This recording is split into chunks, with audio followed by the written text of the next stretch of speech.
Welcome to In the Chambers of the Chambers by Allah. Today we have a privilege to have Vivek Sadhale, co-founder of LegaLogic.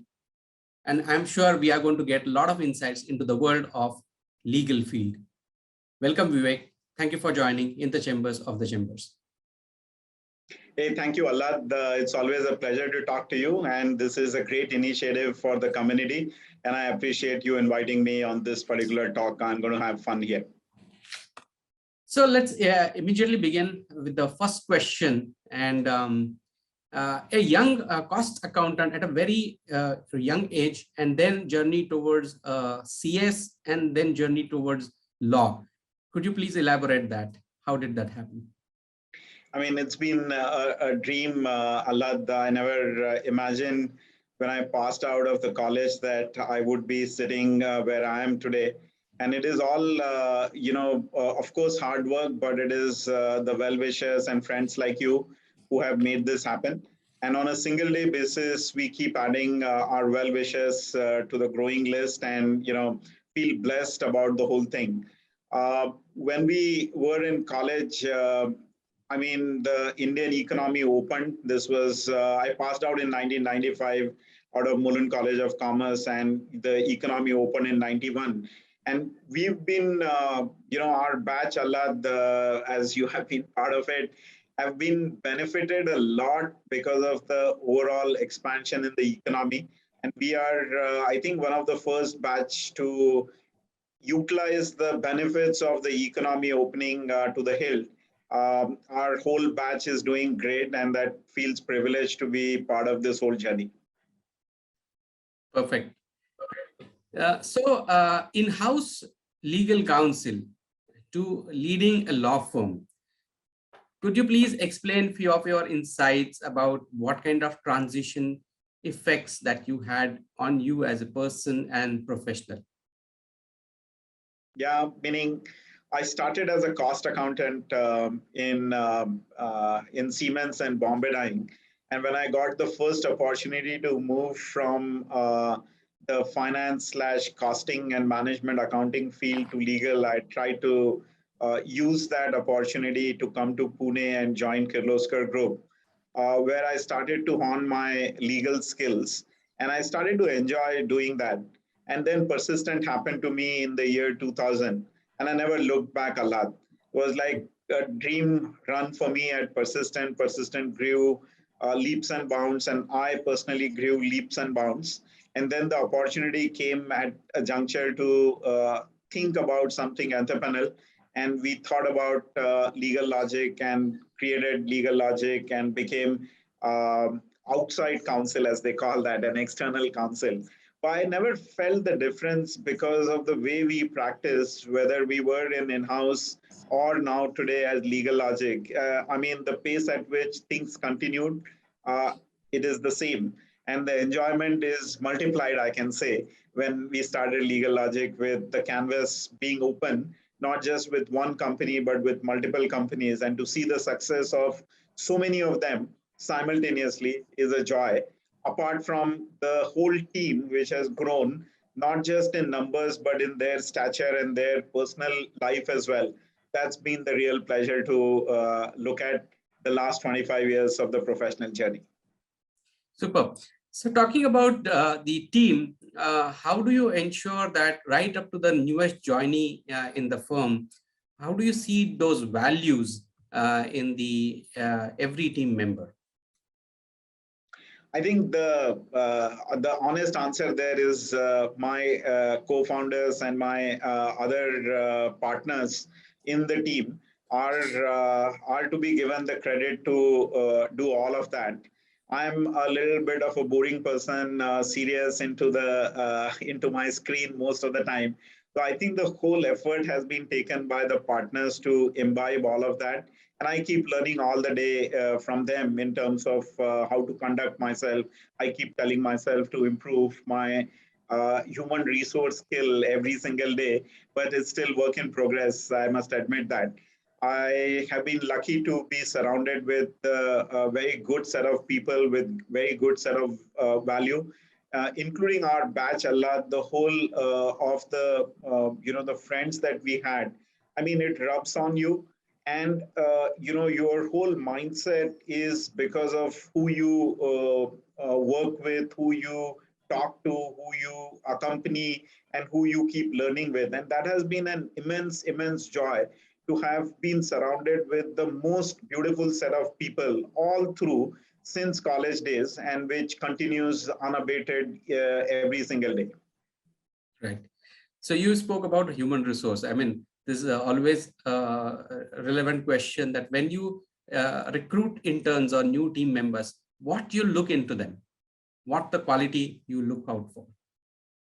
I think clearly the mindset, the attitude, and the fact that are they go-getters in terms of their overall demeanor, conduct, determines whether they would work with us or not. Essentially, the skills. Obviously, most of the young kids are extremely talented, bright, very intelligent. I think those who aid themselves with the rest of the software aspect make the cut. I'll give an example. When I joined Siemens, my first job out of college, my English was not up to the mark. And when I realized the fact that unless I improve and hone my English, spoken English, my written English was all right, but the spoken English needed some brushing. And when I realized that unless I make that cut quickly in my career, it might be a bit dampener. And then I worked on it to a large extent, never shied away speaking English language. And today, if not, a chaste English, I can speak a working English so that the clients, people, I'm able to communicate my mind. I think that's just one aspect I look at from the young bright professionals. Are they willing to learn? What's their whole demeanor when they come and work? Are they looking at the watch and then working, or are they looking at the task at hand? So I think it's more of an attitude, because the skills you are able to develop over a period of time, and like you and me develop the skills. What we used to do when we passed out of the college and today what we do is very different. And I think my sense is people will have multiple careers during their one career, and the life is changing so fast, and to that extent those with right attitude will make the cut, and that's what I look out for in the young professionals. Perfect. How do you see collaboration opportunities, or what kind of opportunities that you see in this arena of working together with different law firms, not just in India, but outside India also? Yeah, I mean, the world is connected, Allah, clearly, and you can't be in silos saying that I practice India law, so the rest does not matter.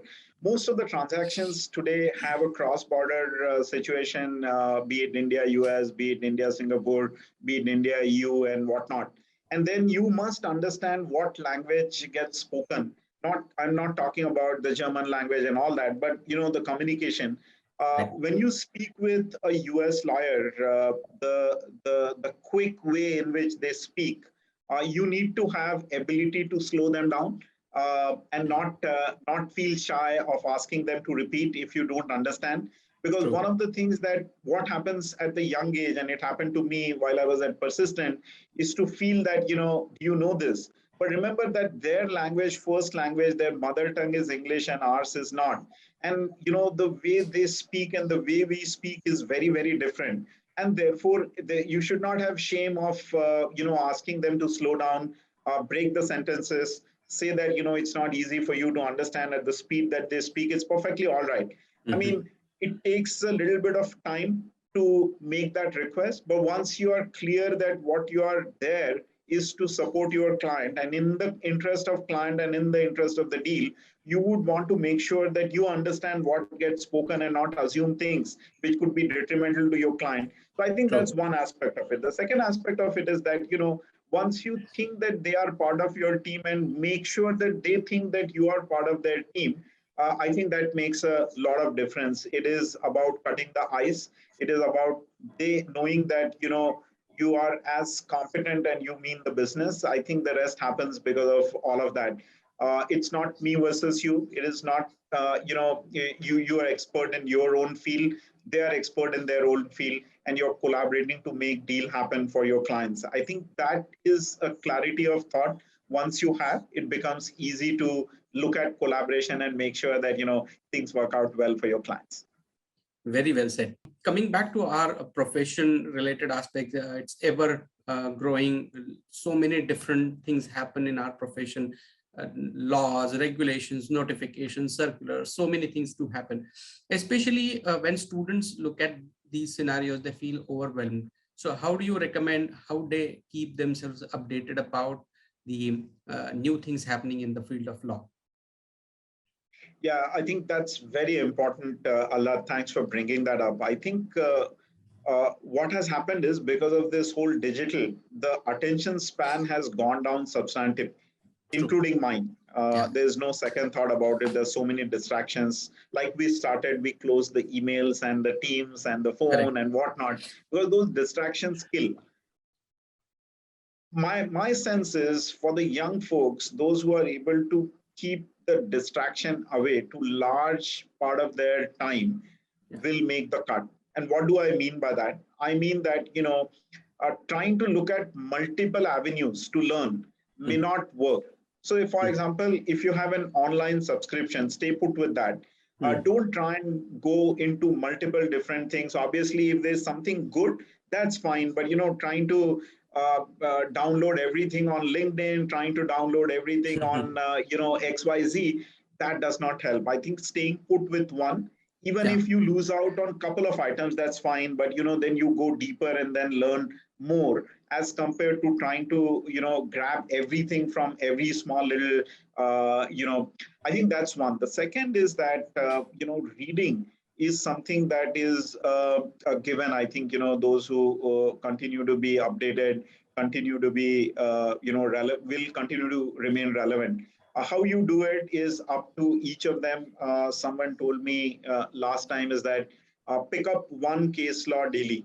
Mm-hmm. And just keep yourself updated, and you like a particular subject, and every single day today the Supreme Court judgments keep coming and they are in your inbox, if you put right subscriptions, and that's a great learning, right? I mean, you don't need to do much different. And the second thing that I'd say that is, if you look at an Economic Times and look at a story, for example, what's panning out between Amazon, Future, and Reliance is a great example of learning how a deal can go completely out of.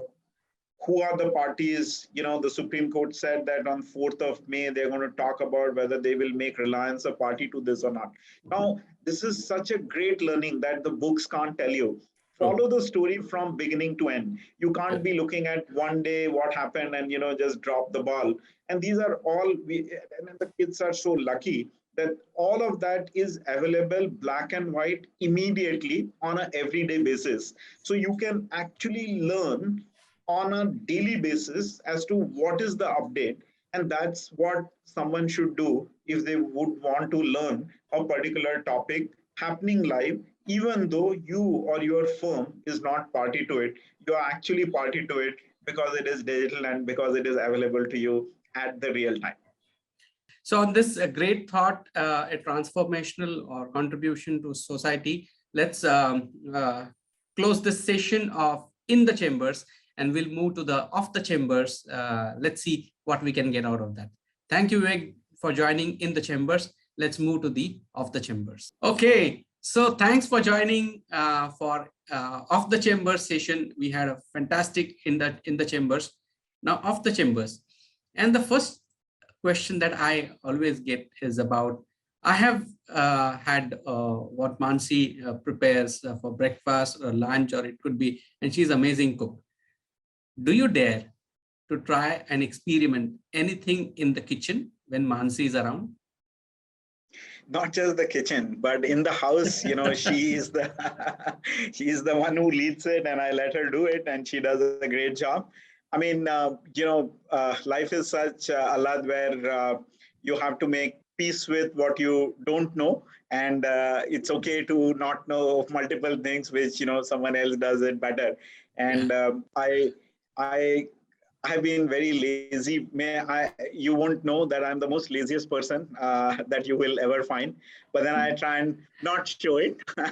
And, she takes that whole energy in the house and, of course, in the kitchen. Yeah. True, true, true. Regarding Sanat, how do you spend time and commit time to Sanat? I mean, he is full of energy and he is full of, ideas in terms of how he wants to have me spend time with him. So earlier it used to be cricket, home cricket. We have, broken a lot of to Mansi's angst. A lot of glasses have been broken and all of that. Now that he is growing, I mean, his needs are different and he is more friends with his peers and all of that. So I think, as it's every day is learning a lot in terms of how do you spend time with the kids. The kids in COVID times had a very, very different life, never thought that they had to endure all of that. So I think, it's a lot of learning for each one of us. But what I do is that I do nothing else when I go home, but to spend time with Mansi and Sana. Wonderful. So the kind of humbleness that you bring to the whole discussion, and whenever you meet the demeanor, how do you see the impact of the parents and the family and the overall culture that you bring to the table as such? Yeah, I think they keep you grounded. They keep you, and they tell you what the truth is. And the truth actually is the relationships that you make every single day. And that is what life teaches you as you grow. And as you grow older, if I can say that a lot, that, what matters in life is the relationship. And there's nothing else but the family that teaches you that. The good part about the whole thing is, the ethics, the integrity, the relationship, all of that is what I have learned from the family. And my father taught me timeliness, neatness. Though in those times, life was not full of luxury, but the quality that got imbibed at an early age, it's a kindergarten. What you learn continues to be relevant even today. And I think that's what I have seen. And I must also add to the fact that the whole friend circle uh, and the fact that, and I'll be honest, the college culture that we had in Yes. terms of everyone trying to do and carving out something for themselves made me what I am. I was not studious at all. I never studied as hard as I did in the college. And that was simply because the whole class of ours was, wanting to do something different. And everyone wanted to move from where they were and where life was to make the cut happen. And most of us did that, which is a great pleasure, actually. Great, great. Okay. Born at Itarsi, childhood at Itarsi, then young age at Mumbai, and then Pune. So in the whole transition, do you feel that, okay, this is something which I have lost in terms of interest or hobbies, which now I want to pursue, or are you pursuing anything like that? Yeah, meaning, I used to play a lot. I used to always only play, actually, do no studies for most of my 10th till 10th standard. And I miss all of that to a large extent. But I don't know if I can go back to those times in the way it used to be. Very, very Yes. difficult. But I mean, after Sanat was born and he started to make me play, that was great. It has stopped now again. So hopefully, some way you try and do that. But I think I read a lot. I still read a lot. I still enjoy reading. Of course, the readings is more on the business side, the autobiographies and things like that. But that continues unabated. I do every single day a fair bit of reading on the business side. Right. And the other thing, obviously, is I like sports. I think that taught me a lot. As I said, English is because of the sports, and that teaches you a lot. I like tennis. I like all types of sports. So it gives you a sense of accomplishment, one, and teaches you what team can do rather than an individual can achieve himself.